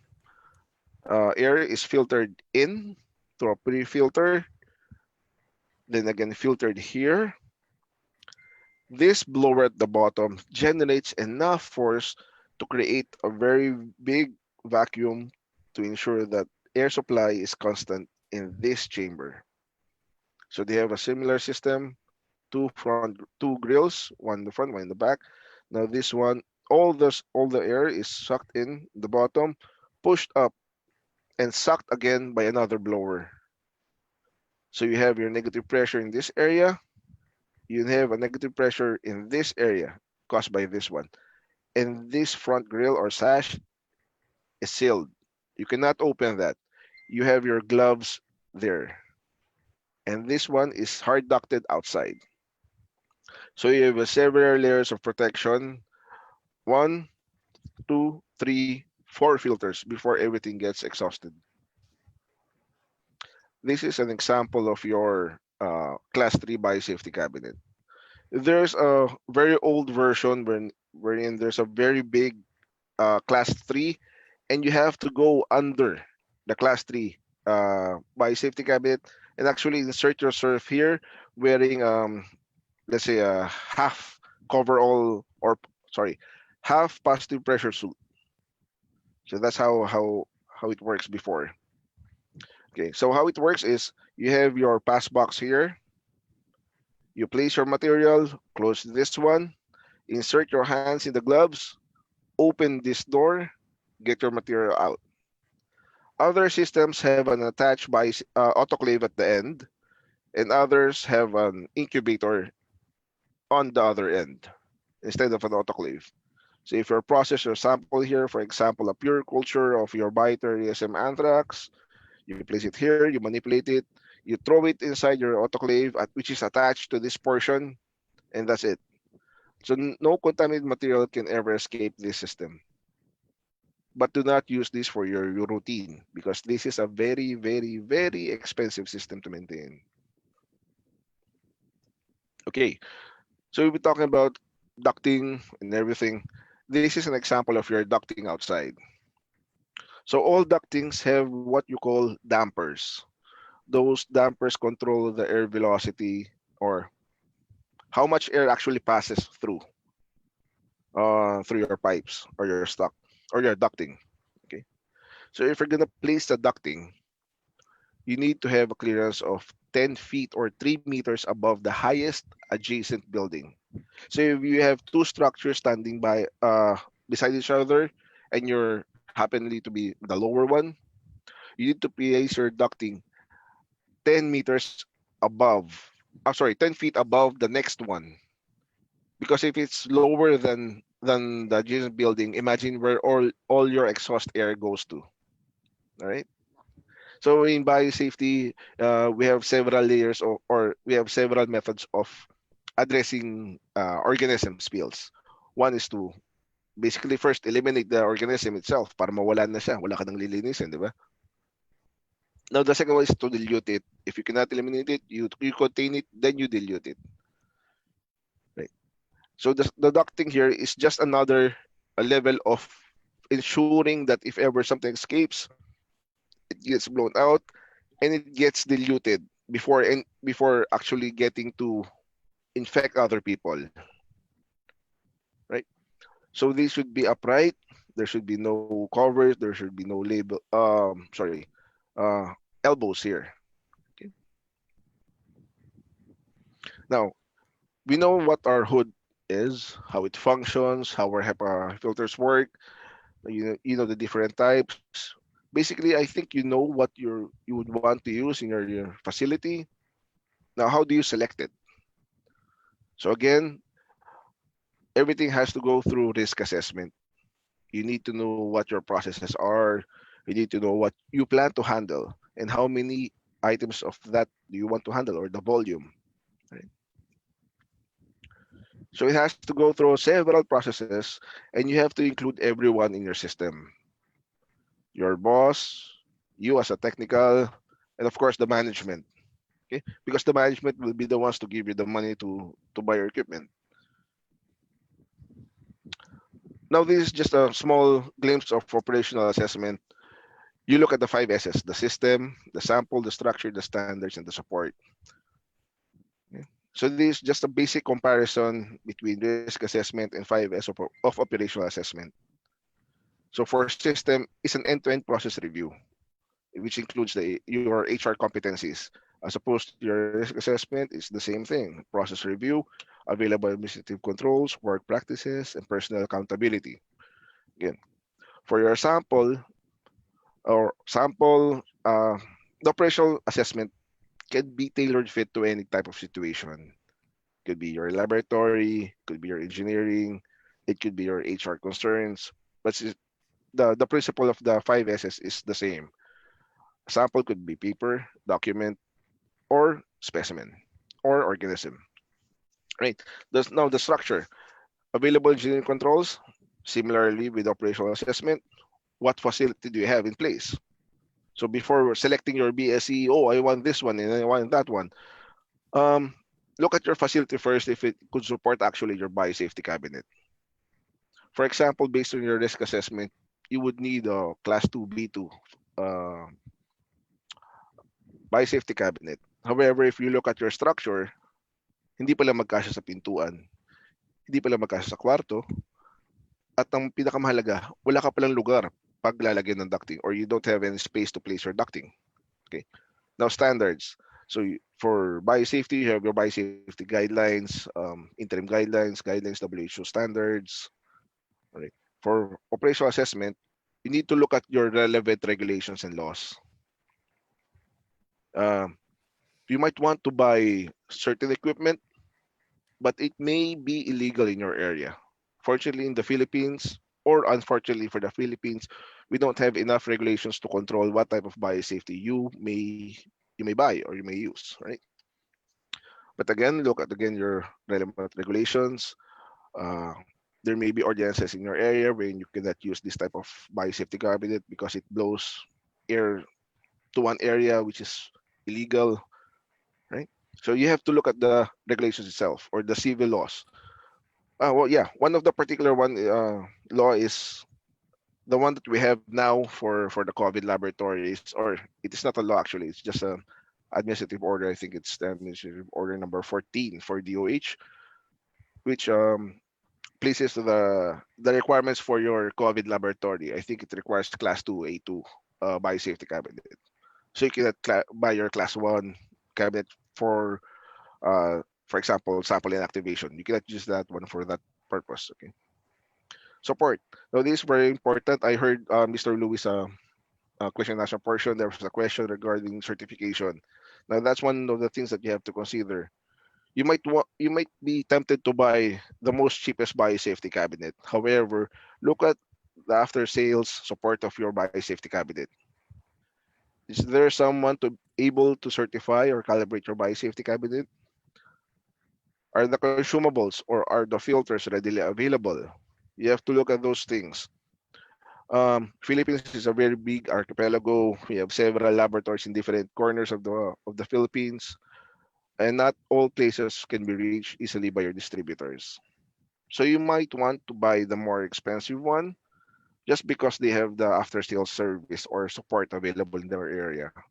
So this is one of the things that is being sorry, overlooked by laboratorians, the after sales service. It's very important, right? Now, NSF 47 series of 2018, which is this is the recent issue ones. They have guide questions actually in place in that standard. So I think you can look this up in the internet and download a piece of it or a PDF the PDF copy of it. And they have these 5 questions that are very helpful actually in selecting your biosafety cabinet. The first question is what needs to be protected, which is very logical. You buy your biosafety cabinet to protect things. What are all of the different types of work to be done in the biosafety cabinet? Again, the process. The third question, what types and quantities of chemical vapors will be generated in the biosafety cabinet? Now, this is a very good question. So we not just only focus on the biological part, but also the materials that we are handling. So if you plan to do, for example, sample inactivation and you're using a toxic chemical, you might want to look into a system that has ducting to exhaust room air and biosafety cabinet air, right? Now the fourth question, if the biosafety requires an exhaust system, is there an appropriate location for the cabinet in its ductwork? Again, in the Philippines, the building always comes first before the planning, and that's one of our gaps in the laboratory. We want to put up the laboratory as fast as we want. However, we forget to look into the finer details, and this is one of the most overlooked parts. If you plan to place your exhaust, make sure to place your laboratory at the far end of the building, away from adjacent buildings and away from residences. Right. So the last question. If the exhaust system malfunctions, does the user understand its impact on the BSC's ability to maintain personal and environment protection and containment? Now, this I think this one is more applicable to your biosafety class 2 B2s, right? Okay, for now, what needs to be protected? Again, know your material, know the personal environment, all three, actually. So, do you just want to protect your material or do you want to protect the personal environment? So again, firstly, when I show you the differences between the laminar flow hoods, the chemical flow hoods, um, you need to know what you're handling and what you want to be protected from. Okay, if you want to protect all three, then go for your biosafety cabinets. What are all of the different types of work to be done in class 2 BSE? Again, previously, um, there are risk groups which was used to determine what type of cabinet you need to use. But now, in the maturity of biosafety and risk assessment and risk management, we not look only at the organism that is present, but also the process that you are doing. You might be processing anthrax, but those are anthrax RNA extracts. Do you need your biosafety cabinet for that one? You might, but not at the same level as when you are handling your Bacillus anthracis in pure culture form. Okay, so that's the definition of the different types of work to be done in your class 2 BSc. Okay, definitely there should be no viral cultures for SARS-CoV-2 virus, except in biosafety level 4 facilities, not cabinet, level 4 facility. Okay. What types and quantities of chemical vapors will be generated? Again, I went through this earlier. Now this part is very interesting, the flammable part. Do you use chemicals in your biosafety cabinet? Are they flammable? Now I'm gonna say a word that is very common, not commonly used in the facility.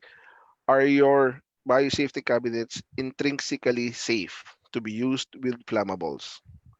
So intrinsically safe means if there's a flammable chemical being used, will your biosafety cabinet not produce any sparks to ignite that vapor? Now that's one of the things that you need to look at. If you're looking at very minimum amount of your vapors and it could be easily diluted by the air, you do not need to worry. But if you're working, for example, with liters of your absolute alcohol inside your biosafety cabinet, now you need to be worried.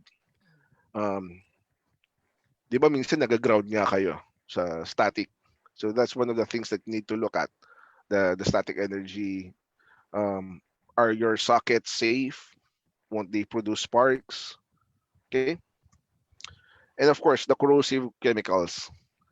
Now, I think there are people who are using concentrated hydrogen, concentrated hydrogen chloride. No, that's very very tough chemical. If you use it in your biosafety cabinet, which is not rated for your strong chemicals, it may damage the body and destroy the airflow, create leaks. We don't want that in your biosafety cabinet. In your biosafety cabinet, the most common one, I think the class 2 A2 may range from 400,000 to as high as 800,000 pesos. Again, the ductwork. So you need to know where you want to place your biosafety cabinet. Is it in a building installation, in the middle of the building? Is it in the rooftop, which will make it easier? Or is it underground? Okay. Now, if the exhaust system malfunctions, does the user understand? Now, yeah, these are very tough one to explain. The biosafety cabinet is connected to an exhaust duct that has been verified to meet or exceed seal class A. Again, this is used basically for your class 2 B2 cabinets and probably your class 3 cabinets as well. Now, where and how do you locate your hood? Now, this is a very, very, very common challenge among laboratorians. I think this is a very good portion of this lecture. So, baka bukas, magdala kayo ng mga metro sa mga opisina nyo, magsusukat-sukat na tayo dito. Right? Again, clearances. Now, these are the clearances for your biosafety cabinet. 6 inches from the back, 6 inches from the side, 20 inches between biosafety cabinets and bench tops along perpendicular wall. So we go through this first. So if you have a column here, you need to have 6 inches distance from this one. 6 inches this one from the, sorry, this is a bigger one, 20 inches or 500 millimeter between biosafety cabinet on the side. Okay. So this would make room for people walking along this area. Now the 6 inches in this side and at the back is just the space for you to be able to manipulate, or for your engineers to be able to manipulate the equipment if ever they need to service it. Okay. So 6 inches back from the back. Okay. Now we have your work area in the front. So this is where you actually put yourself in. This is an imaginary area in the front of your biosafety cabinet. There should be, sorry. Yeah, 40 inches. This should be 40 inches or approximately 1 meter. Right? That's for you. Now, if you have a door here, you need to get a 40 inches here. If there are people walking here, you have a bench top here, you have a door here, it should be 60 inches or 1.5 meters. Okay? Naka-screen cap na ba yung mga tao? All right. Now, ceiling clearance. This is another one, most common problem. There should be at least 12 inches of clearance between the top of your filter or the access port of your filter, if there's a structure here, and any obstruction on top. Again, not the ceiling, but any obstruction. Your ceiling may be here, but your water lines may be crossing here. And please avoid placing your biosafety cabinet under water lines. We don't want any electrical equipment under any water line, any plumbing lines. If those leak, goodbye. All right? Now, exhaust requirements. If your, again, biosafety cabinet requires ducting, you should consider that one. Okay? Now, your class 2A2 doesn't have a blower strong enough to blow your dirty air up your ducting and into your exhaust ducting. There are always mechanical exhaust systems for your external ducting. Right? Now, if you're gonna ask me the airflow, the standard airflow for your exhaust, well, it depends on what you want to have in your environment, which again goes back to your risk assessment. Okay. Now, this is what I'm telling about. Avoid cabinet locations that require either an elbow directly on top of the cabinet's exhaust, because this prevents your engineers again to get on top of your biosafety cabinet and do the air measurements. Okay. Now, electrical requirements. Now, in the Philippines, we have your 220 volts and the standard frequency of 60 hertz. So you have to look into this. Pag bumili kayo ng biosafety cabinet, don't forget to look at their power requirements. Okay. And there should be a dedicated circuit breaker for your biosafety cabinet. Or in case here in the Philippines, I think Louie mentioned this one, you need to have your UPS long enough to provide you enough time to close your system if ever anything wrong happens. Okay. Now the power plug in the Philippines socket types are A, B, and C. Okay. If you're planning to get your biosafety cabinet all the way from Australia, you might have a problem with that one because they have a totally different power plug. So you need to check your power plugs. Okay. Now, after that lecture, I'm gonna share to you common challenges that I've seen happen in biosafety cabinets and procuring it. One, again, this is the most common one. Biosafety cannot fit through the door jambs. Hamba ng pintuan. So, through the improvement of your civil codes or the building codes, uh, the newer buildings have a wider door as opposed to our old buildings wherein kung saan lang umabot ang budget, ganun kalaki lang pintuan. Okay? So I think now the doors are roughly around 1.2 meters or 1 meter in width. So that's big enough to fit even your class 2A2 biosafety cabinets. Now there are biosafety cabinets that are very high, right? So you need to look into the dimensions of the biosafety cabinet you are buying. You might want to check the actual measurements as opposed to the door. And again, the number two one is the corner and sharp narrow corners and corners. It's the same thing. The dimension of the biosafety cabinet doesn't allow you to actually place it where your ideal place would be. So you need to check that area as well. One way to remedy this is if you want to quote or you want to buy your biosafety cabinet, you include into the contract that the supplier would cover all the cost for civil works in connection with the installation of your biosafety cabinet. So that's one of the things that you might want to include in your price quotations. Now, the second one is elevators or second floor installations or higher floor installations. You might check again the weight of your biosafety cabinet and talk to your engineer and ask them if your elevator can actually carry your biosafety cabinet up to the next floors. Imagine buying 700,000 equipment and not being able to use it just because you cannot bring it up the stairs or up your elevator, right? That would be very frustrating. Okay. No power outlet near the installation site. No, people get excited when they buy biosafety cabinets. Parang, oh, dito natin lagay, ah. Oh, maganda yan. This is the appropriate area. You have your clearances. You have your ducting here. It's perfect. Then the biosafety cabinet comes in.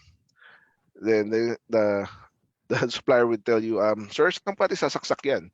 And you guys would look at yourselves and you'll say, oh my God, we missed that one, right? Again, the ceiling clearance is too small. That's a common problem. Now, no on-site calibration certification. I think I went through this when discussing the support portion. So you need to know your after-sale support, including calibration and certification services. Okay. Now, you forgot to include the installation and commissioning of exhaust ducting. Now, I think this is common for TV labs. Right? For TV labs, I think they require ducting, exhaust ducting. There are people who buy their biosafety cabinets with the ducting in mind, but not the ducting in the price quotation. So they receive their biosafety cabinets, they get excited again, installed it, and they ask the supplier, saan na po yung ducting natin? And the supplier would look at you and say, hindi po siya kasama sa presyo na binayaran niyo. So that is one of the things that you need to look at if you require exhaust ducting, okay? Now, this is the one that bothers us all, the operational expense of actually buying your biosafety cabinet. Now, going back to the title of the webinar, what's under your hood, and the comparison between a vehicle is actually the same. If you buy a vehicle, there's an operational cost that comes with it. Yung gas mo, yung toll mo, yung langis mo, yung gulong mo, yung insurance mo. That's the same with your biosafety cabinet. If you buy your biosafety cabinet, let's say for example 500,000, it doesn't end there. You have to pay for electricity. You have to pay for calibration. You have to pay for your ducting. You have to pay for your filters. Right? So you need to account for that one if you plan to get your biosafety cabinet. All right. So I guess that ends my presentation. I hope I didn't bore you all with all the technicalities. Ma'am Michelle, so thank you guys for listening. Hello. Yes. Thank you, Sir Edison, for that comprehensive lecture.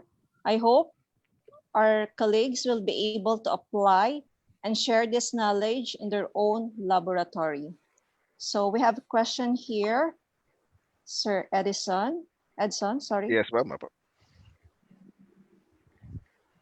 Okay.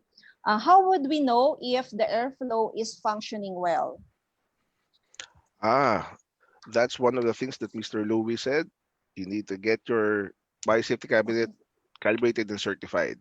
That's the only way to ensure that there's enough airflow going inside your biosafety cabinet and there are enough exhausted air getting ejected. So you just don't look at the air that's going inside your biosafety cabinet, but also the air that's being exhausted to determine actually if your biosafety cabinet is safe.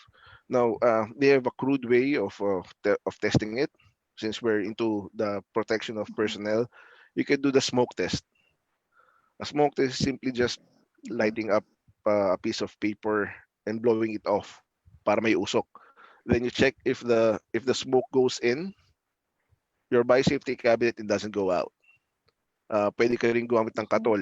So that's one of the old ways that we try to check our biosafety cabinet airflow. Yung katol natin mausok to. So you check the bottom. Yes, po. You run it across the bottom of your, the lower part of the opening, then the sides, and actually on top as well. So if you have enough airflow going in, all those smoke should go in. No airflow should go out. All right. Okay, so another question. Can class 3 hoods be used by 2 persons since there are 2 pairs of gloves? Yeah, I think I failed to mention the size of the biosafety cabinets. There are actually several sizes. I think there's a 3 feet one, there's a 4 foot, 6 foot, and there's the longer 8 foot version. Now, again, you need to determine first what you guys would want to do. Basically, if you have a 4-foot biosafety cabinet, you cannot fit 2 persons. And I think we discourage bigger biosafety cabinets that are class 2 in size, just mainly because if you have more people working across an open sash, you have more disruption of the air curtain. Now, for class 3 biological cabinets, yes, you could, yeah, 2 persons can use the class 3 biosafety cabinet as long as it can be, you have the enough gloves in place, right? But for crowding purposes, we tend to use it sparingly. The most is 2 persons, not 3, not 4. Yes. Okay, so last question. So what is the indication that you replace the HEPA filter? Oh, indicator that you replace the HEPA filter. One, Yes. if you're in the laboratory and someone is servicing your biosafety cabinet, you should be there to actually, one is to ensure that they don't touch other contaminated materials, and the next one is to ensure that they install the right parts. And another check would be your calibration and certification procedure. If you replace your filters because it is clogged, definitely when you get it certified, it should not be clogged anymore. All right. But aside from those two things, I think I cannot imagine another way to ensure you have new HEPA filters. Okay, sir. So it looks like we're running out of time. We will collate all unread questions and have them answered and post them on the BRAP and PAMET website for your perusal. So thank you for our resource speaker for answering our questions. So Yeah, let's thank you. now have Yeah. our synthesis. Thank you. So in the first lecture, Mr. Edson discussed what is BSC and the different kinds of BSC. Biosafety is for containment. He differentiated BSC 1, 2, 3, and 4. What is the difference between BSC, fume hood, and laminar flow? He also discussed the processes in selecting the right BSC to use. He taught us the 5S: operational assessment, system, sample structure, standards, and support.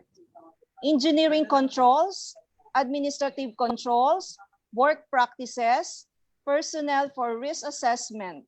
A very important aspect is where do you place the BSC in your lab.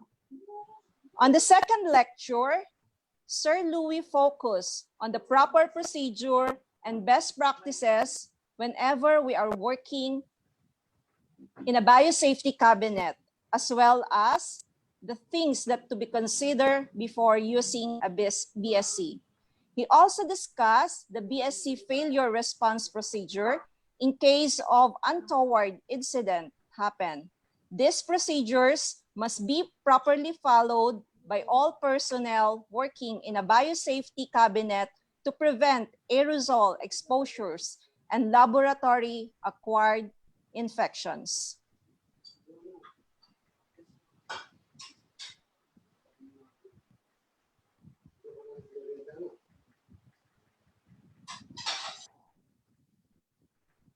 So there's an instructions on how we claim our e-certificates.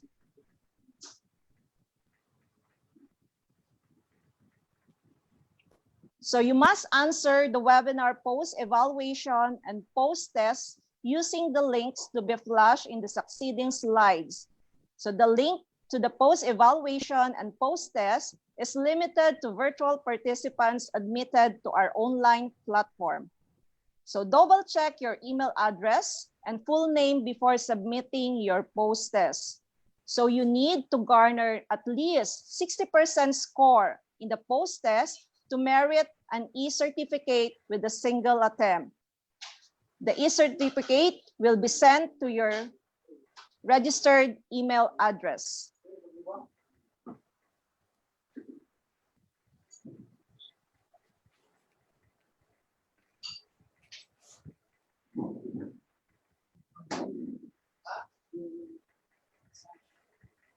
Okay, next. We would like to thank both our speakers tonight for expanding our knowledge on biosafety cabinets, as well as our participants for your time in joining us. I hope we all learned from tonight's webinar and bring home the knowledge that BSCs are the best engineering control we will ever have in our quest to win the battle against exposures and laboratory-acquired infections. I'm also grateful for the people behind the e-learning activity who greatly contributed to make this webinar successful. BRAP's auditor, Professor Oliver Shane Dumawal, who is in charge of the technical platform and post-webinar activities, and to BRAP's secretary, Dr. Laila Florento, for working hard just to make this webinar possible despite of the distance. Most importantly, to the support of our noble BRAP's president, Dr. Martin Moreno, and BRAP's Vice President and PAMET's National President, Mr. Ronnie Puno. So thank you so much for your drive in providing continuous education program to our PAMET and BRAP members despite of our current situation. So beginning tomorrow, June 12, the videos of the first BPAMET or first BRAP-PAMET webinar entitled Essential Biosafety in COVID-19 will be available for viewing in YouTube. Just search BRAP-PAMET webinar or BRAP distance learning, and don't forget to like and subscribe while you're on it, and click the notification bell if you want to be notified by email of future lectures to be posted.